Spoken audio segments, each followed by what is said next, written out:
Oke, assalamualaikum teman-teman semua. Selamat pagi, jumpa lagi di channel kita, di vlog kita. Kali ini kita santai nih teman-teman. Kita sembari santai. Kita mau ngebahas tentang apa ya? Energi recovery teman-teman.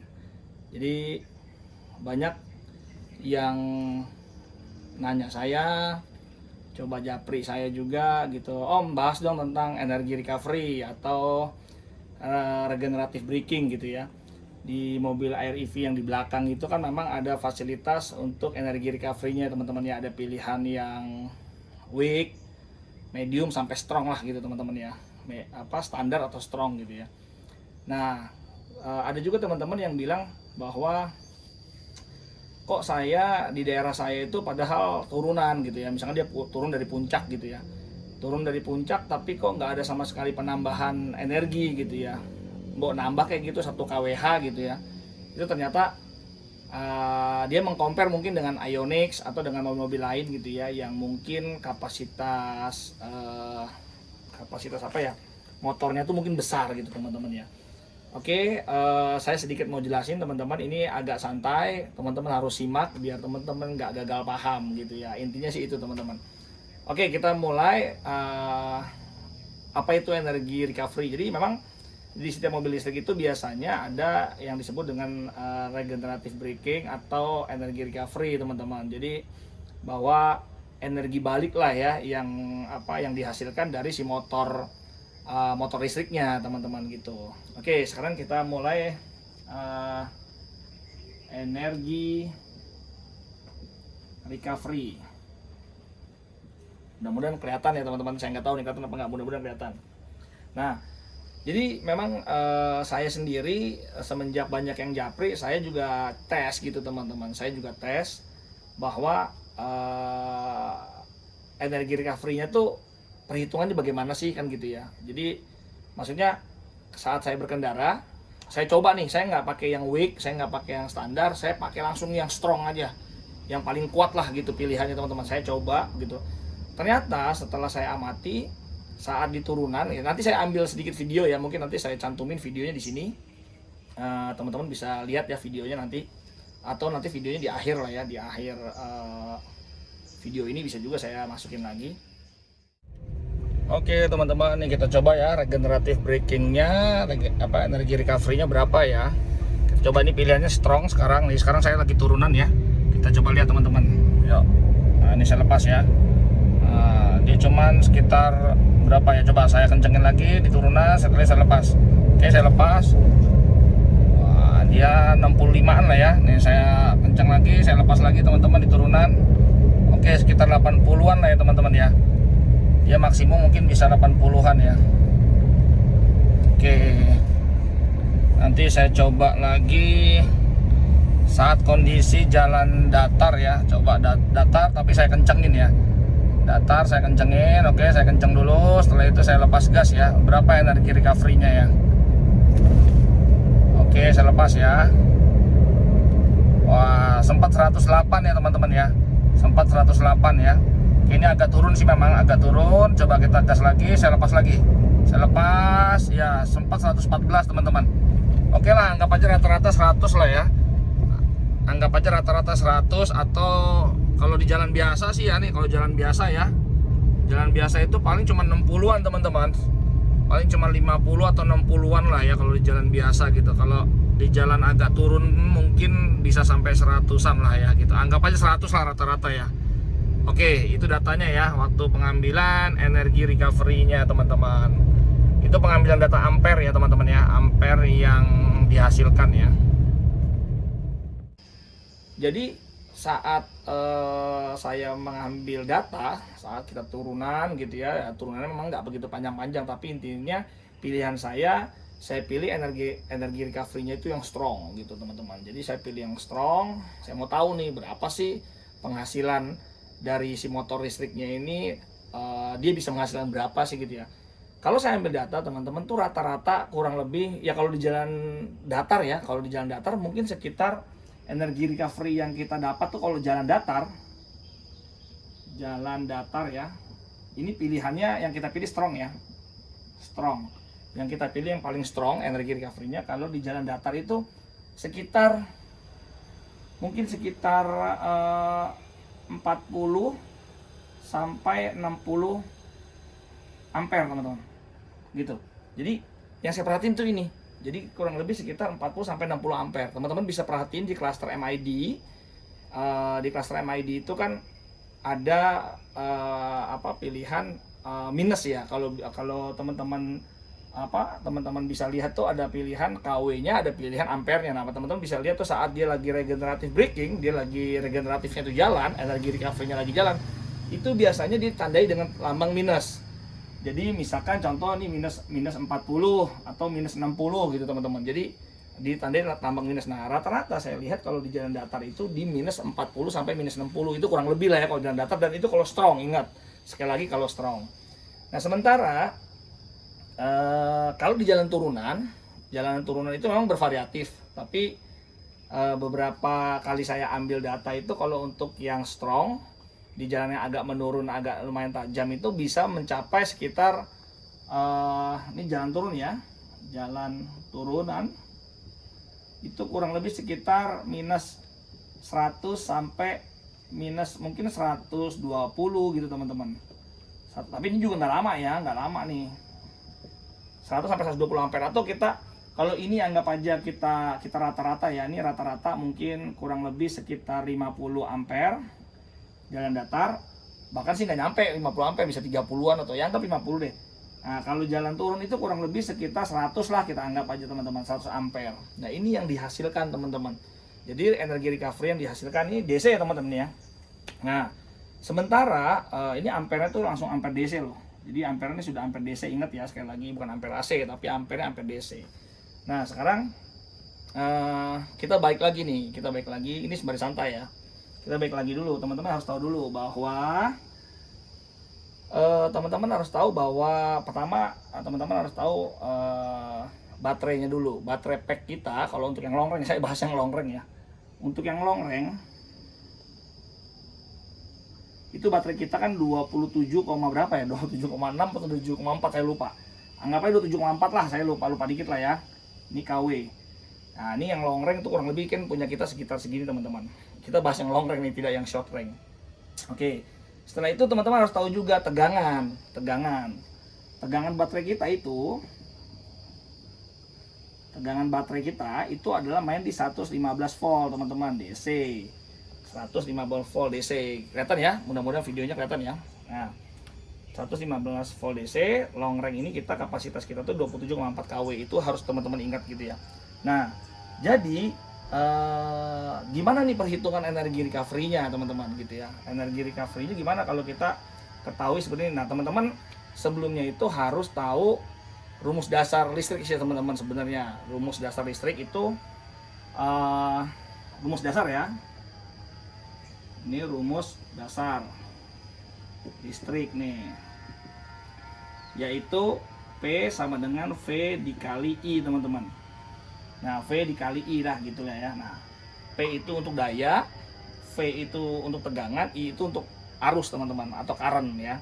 Nah, kalau diketahui rumus dasar listriknya tuh ini, nah sekarang kita bisa tentuin nih teman-teman, kita bisa tahu nih gitu ya. Sekarang yuk kita hitung ya. Sekarang tadi kan kita tahu bahwa anggap jalan turun aja lah ya, saya bahas langsung jalan turun aja nih, saya nggak bahas yang jalan datar deh, langsung aja saya bahas yang jalan turun.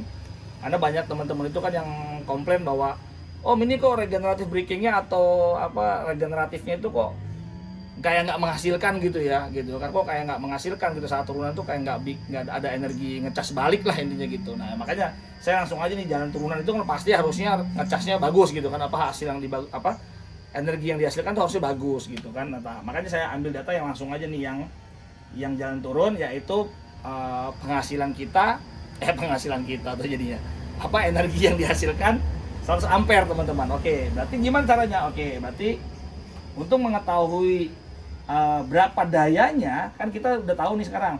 Oke, hasil ampere 100 ampere. Oke, berarti I-nya udah ketahuan teman-teman. Oke, I-nya itu berarti 100 I-nya ya, I sama dengan 100 ampere.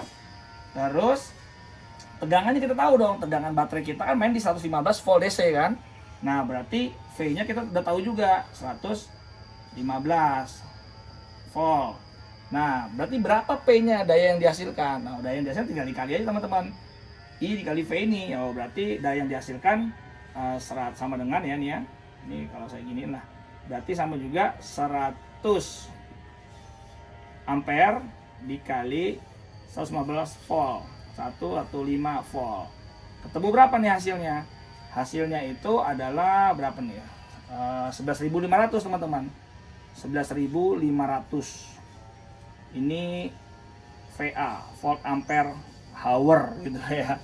Volt ampere hour. Jadi intinya berarti daya yang dihasilkan sama si motor listrik kita saat di jalan turunan yang menghasilkan energi recovery-nya itu 100 ampere DC itu menghasilkan 11.500 volt ampere hour teman-teman. Oke ya teman-teman bisa tahu nih berarti kalau saya turunan di MID teman-teman lihat ada minus 100 gitu, wah turunan terus pokoknya minus 100 berarti teman-teman tuh lagi menghasilkan 11.500 volt ampere hour teman-teman. Oke, kita sederhanakan lagi ya. Kita sederhanakan lagi, ini kan masih hitungannya jam, kita coba kita bikin per menit biar teman-teman tahu, karena kan turunan nggak mungkin kan 1 jam kita turun terus kan. Anggap turunan itu paling cuma 2 menit apa 1 menit, kalau di puncak ya turunan mungkin ya saya nggak tahu berapa menit lah ya, tergantung kondisi lah, medan lah ya. Ya anggap aja kita sederhanakan lagi menjadi per menit teman-teman. Oke, sekarang yuk kita hitung per menit. Berarti kalau 11.500 VAH atau ini sama juga watt hour gitu ya, 11.500 watt hour atau volt ampere hour. Nah, kita sederhanakan lagi. Ini kan per jam, kita bikin per menit. Berarti kita bagi 60 menit teman-teman. Berarti kita bagi nih. Ini 11.500 ya dibagi 60 menit teman-teman, sama dengan berapa nih? 11.000. Saya butuh kalkulator. Saya butuh kalkulator. Oke teman-teman, sudah saya siapin kalkulatornya. Kalkulator di mana ya? Nah ini dia, 11.500 dibagi 60 teman-teman, hasilnya 191,6 ya, hasilnya 191,6 teman-teman. Jadi ini 191,6 watt hour, tapi per menit ya teman-teman ya. Jadi per 1 menitnya gitulah ibaratnya.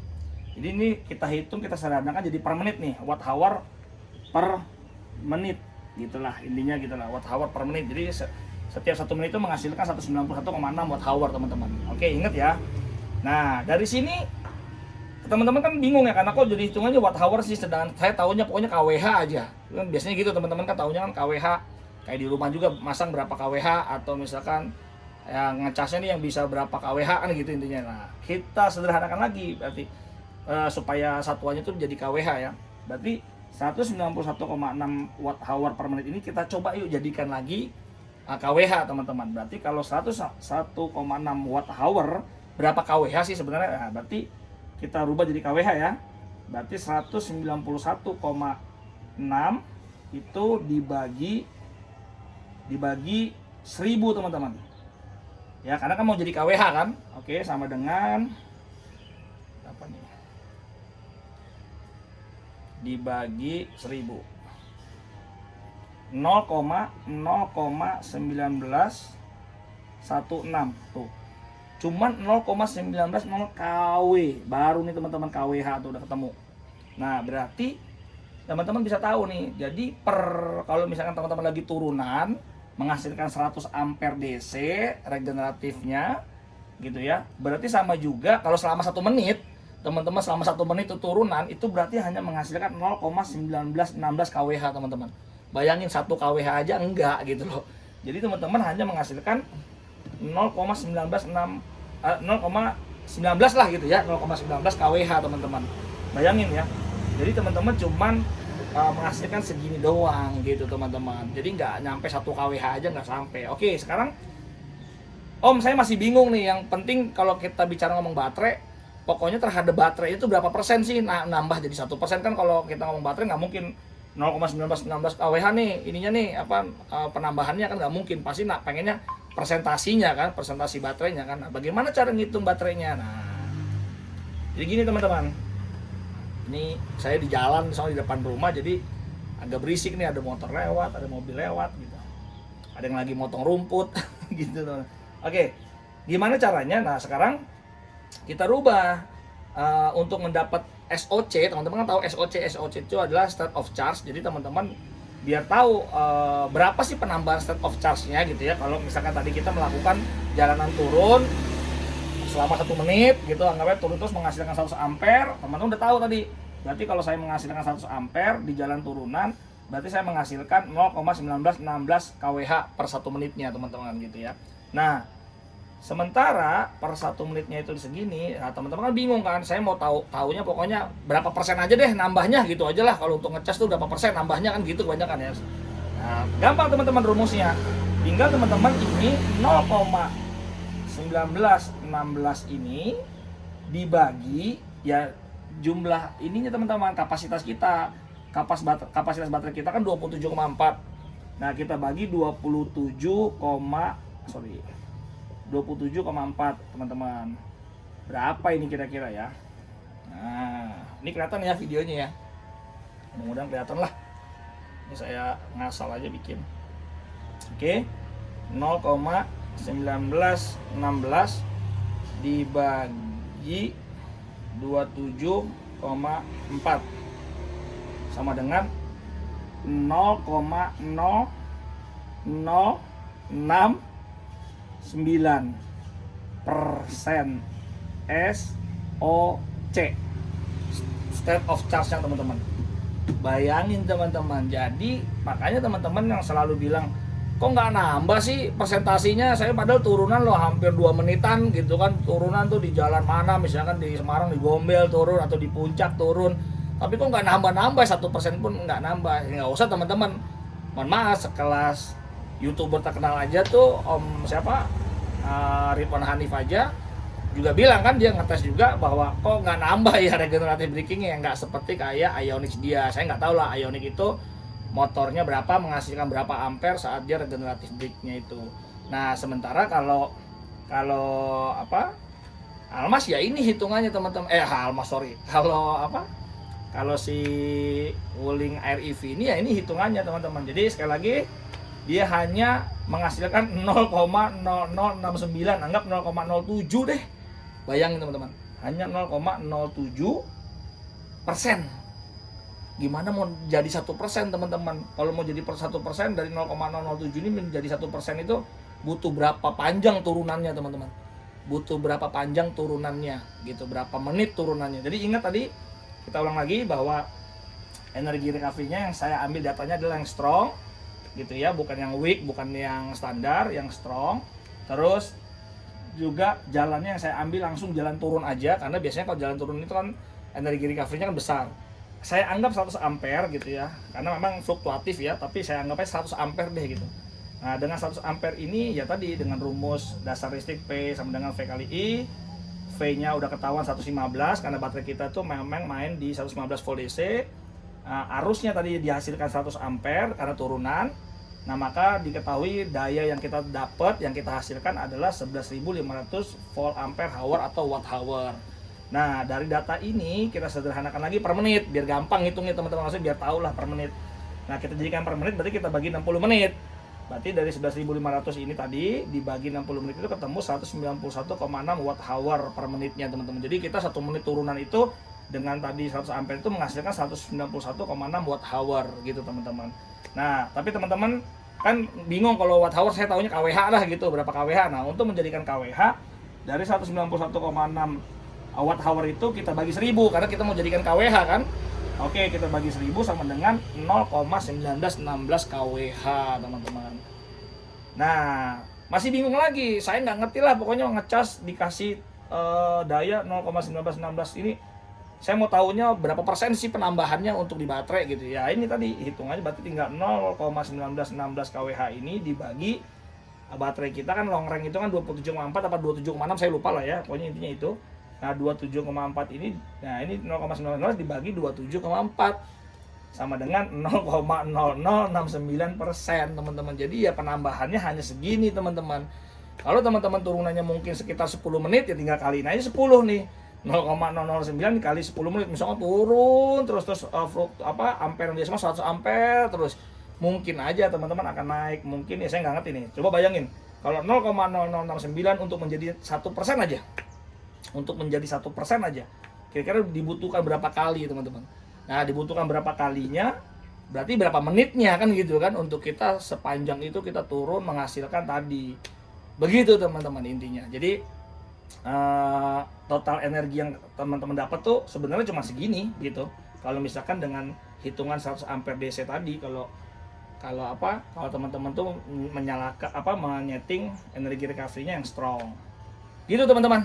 Jadi ini mudah-mudahan menjawab ya, hitung-hitungan ini mudah-mudahan menjawab teman-teman yang kemarin banyak nanya, Om bahas dong tentang energi recovery, Om bahas dong kenapa kok saya energi recovery-nya padahal udah saya pilih strong, tapi turunan di Semarang tuh di Gombel saya turun terus, itu kok katanya nggak nambah 1% pun gitu kan, beda sama Ionicnya dia atau gimana ya, saya nggak tahu kalau tadi bicara mobil Ioniq. Tapi yang jelas kalau hitung-hitungannya untuk Wuling Air-EV ya ini teman-teman. Jadi ya sekali lagi kita nggak usah banyak berharap, ingat, jadi jangan banyak berharap di Wuling Air-EV ini untuk regeneratifnya itu atau energi recovery-nya itu ya kita andalkan gitu. Jadi ya sudah teman-teman bisa tahu. Ini kalau yang tadi saya ngambil sampel yang sudah jalannya turunan yang hasilnya segini loh ya. Apalagi kalau energi recovery-nya teman-teman pilih yang standar, apalagi yang weak, yang lemah gitu ya. Jadi apalagi itu, jadi ya yang strong aja yang menghasilkan 100 ampere segini, kecuali kalau teman-teman mungkin aja menghasilkan sampai jangan Ioniq, mohon maaf ya, mungkin jangan di merek sebelah itu bisa sampai 600 ampere. Wah, kita nggak tahu teman-teman, kalau 600 ampere bisa jadi ya, kita nggak tahu. Tapi yang jelas saya nggak bahas itu, saya bahas mobil kita gitu ya, mobil kita teman-teman. Jadi ya ini kenyataannya seperti ini. Jadi terserah mau dibilang gimana nih, mobil Air-EV kita energi recovery-nya atau regeneratifnya itu bohong-bohongan aja atau gimmick aja, atau ya saya nggak ngerti gitu ya. Yang jelas kita hanya bisa mengecas dalam keadaan kondisi yang tadi saya sudah jelaskan tuh hanya 0,00, bayangin tuh 0,00 loh ya. Jadi gitu teman-teman, semoga ini teman-teman paham ya. Atau gini, teman-teman bisa komen nanti yang paham juga tentang seperti ini hitung-hitungannya, teman-teman bisa komen, saling-saling berbagi. Mungkin saya ada yang salah menjelaskan, teman-teman bisa nanti saling berbagi lah, saling komen gitu ya. Siapa tahu saya dalam penjelasannya ada yang kurang masuk sama hitungan teman-teman, ya monggo. Tapi ya inilah penjabarannya yang menurut yang saya paham, yang saya tahu ya seperti ini gitu, cara menghitungnya. Oke, mungkin gitu aja teman-teman. Oh iya, satu lagi sebelum saya akhiri videonya, ya pokoknya semoga teman-teman paham lah ya, semoga paham. Kalau yang nggak paham bisa japri saya jelasin lagi nanti lewat komen. Saya akan menjelaskan, nanti saya mau bikin satu video lagi hari ini tentang AC teman-teman, sirkulasi AC. Nah teman-teman pastikan pada penasaran ya, kenapa kok sirkulasi AC saya kok tiba-tiba auto dia tadinya itu sirkulasi terus, tapi sekarang dia dari luar masuk ke dalam gitu kan. Dan banyak itu yang teman-teman yang japri juga di komen juga di YouTube juga bilang bahwa Om, kenapa sih kok AC kok tiba-tiba semau-maunya berubah gitu ya, tiba-tiba berubah, tadinya udah settingannya tuh sirkulasi jadi berubah. Nah pokoknya nanti kita jelasin sebentar lagi teman-teman. Jadi kita bikin hari ini 2 konten. Konten pertama untuk menjelaskan tentang energi recovery si Wuling Air-EV. Nah sebentar lagi kita akan buat penjelasan tentang sirkulasi mobil, sirkulasi AC ya, yang banyak teman-teman keluhin lah, yang katanya berubah sendiri, jadi debu masuk lah, asap knalpot masuk lah. Nanti kita jelasin teman-teman. Dan gimana solusinya, saya ada solusinya nanti. Oke teman-teman, ikutin terus video kita, vlog kita.